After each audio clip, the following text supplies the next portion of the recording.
So this is what we came to them. Now, what is our basic idea? Our basic idea is twofold.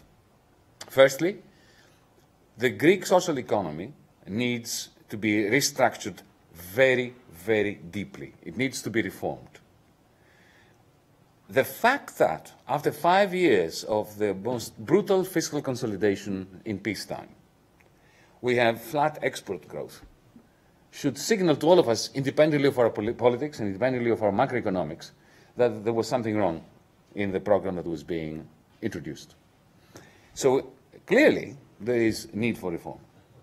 The problem, however, with reforms is that reform is a word that resonates in Greece like the word democracy in Iraq.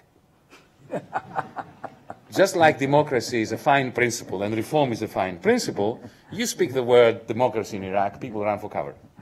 Okay? Similarly, in Greece, reform is a dirty word. Why? Why is it a dirty word?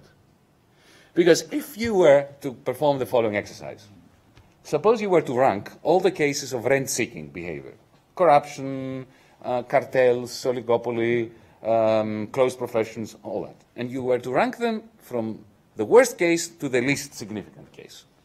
The program of the last 5 years of reforms inverted that pyramid and started attacking the least significant case of rent-seeking and leaving the big fat cases of rent-seeking completely out of the picture. So when you use the word reform in Greece, let's say that I, the Minister of Finance, were to go back to Athens tomorrow and announce that we are introducing reforms. Yeah? Maybe not us because we have been making this narrative, but when the Greeks hear of the word reform, if you're a pensioner, you think, oh my God, they will cut my pension. If you are a small business person, small business stroke person, you think, oh, they will increase VAT. It's already at 23%. The problem is, of course, we're not collecting it, but that's another matter. Okay? So we need to give reform a good name again. The only way of doing that is by attacking those vested interests who were standing behind the previous governments and who were supposedly trying to impress upon the rest of society that it needs to reform itself while they refuse to be reformed.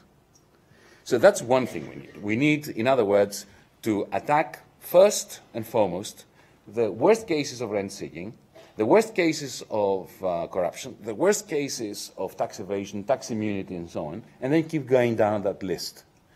Greece has to become a reformable society again, after 5 years of failure. Because, you know that, when a country is caught up in a Great Depression, because this is what we've had, it's very difficult to reform.